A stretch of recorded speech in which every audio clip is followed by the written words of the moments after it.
Hi, Authentic Beauty Concept. Welcome to Stā Studios and the Authentic Boss series. I'm Samantha Cusick, come on in.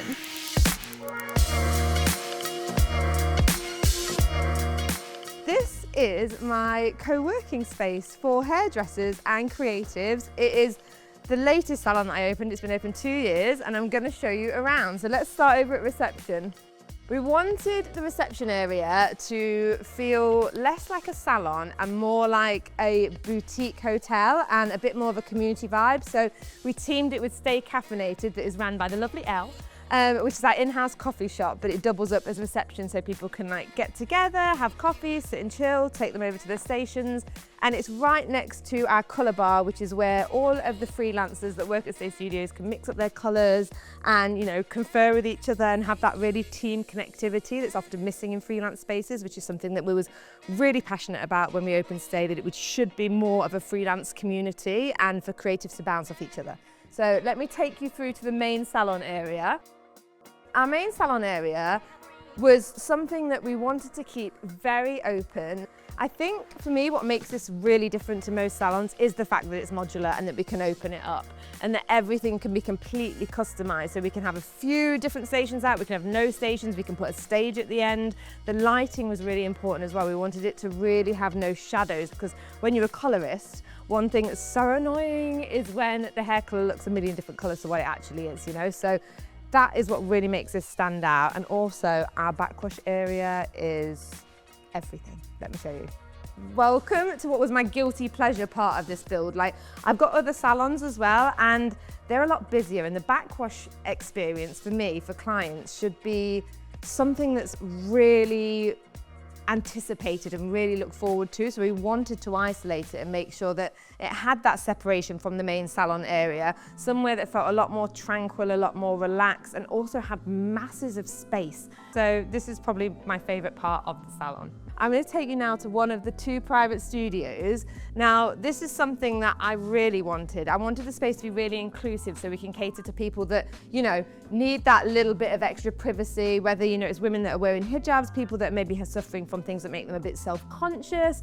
It's also really great for weddings, so you can have wedding parties in here or press activations. So everything in here is exactly what I'd want from a mini little studio. We've got the most perfect lighting, AC, little comfy chill out area, and yeah, this is one of 2, so there's another one at the other end, but one of our members is actually using that, because our freelance space, we have members that rent chairs or they rent studios, so he's one of our residents and he actually rents that studio, so it's his.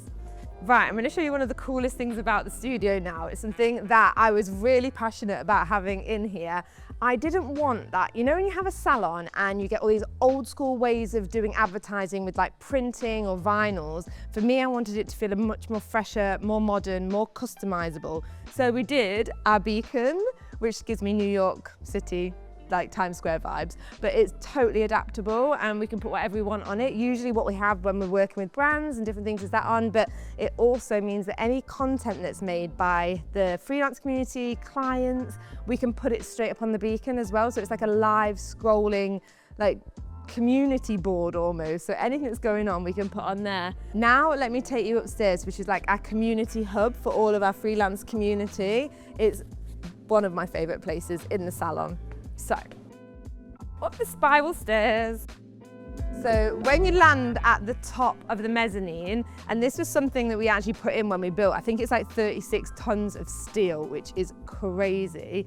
But this was a very, very important part for me, because as hairdressers, we are often stuck behind the salon chair, and with freelancers and with what we do as modern day hairdressers, there's so much to be done away from the chair. Admin, networking, social media content, you name it, you've got to do it.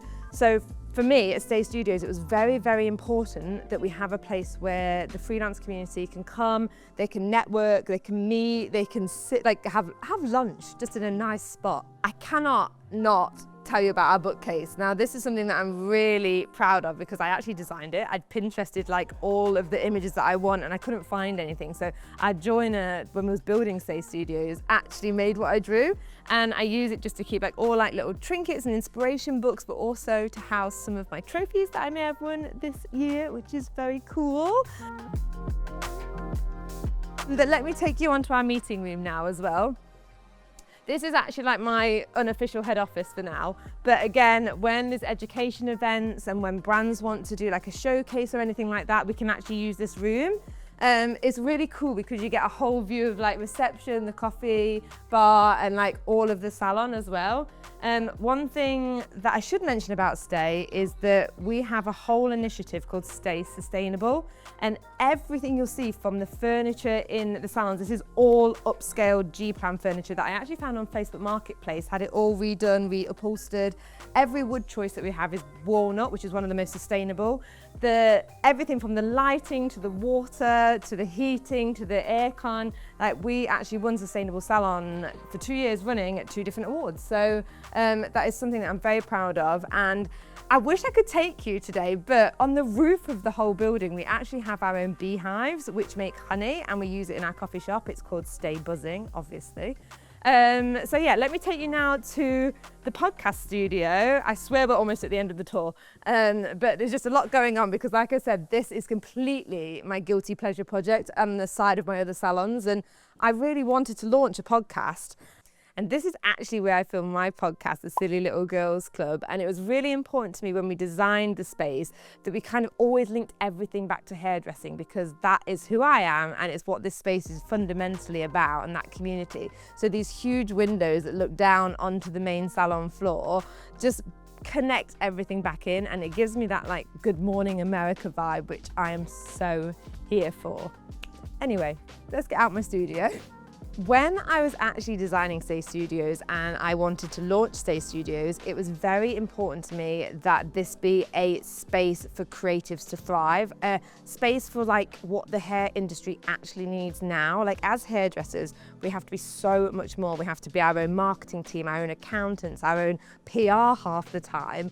And having a traditional salon structure and a salon space wasn't really conducive to what a hairdresser needs now. And this is why you'll see on the tour all these different areas, from content creation zones to podcasts to modular spaces.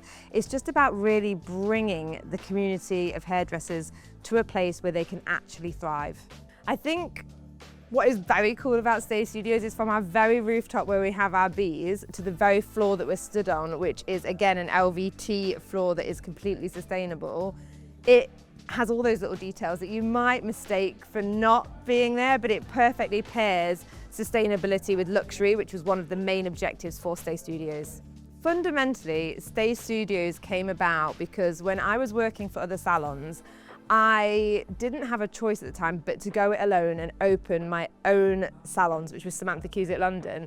And this has been something that I've always wanted to do. I think for me, being able to support the hairdressing community from, you know, having apprentice joiners at Samantha Cusick London to them progressing so much through the ranks to them having their own brand identity that they then can go freelance. I can support that whole journey model. And that is something that's been really important to me, and it's not something that I had, and that's always why I like to pay it forwards and make sure that everything we do is completely centered around the hairdresser and what they need. So if you're enjoying this video, make sure that you like and then subscribe to the channel so you can get more from the Authentic Boss series and so many more inspiring videos, and hopefully I'll see you in the next one.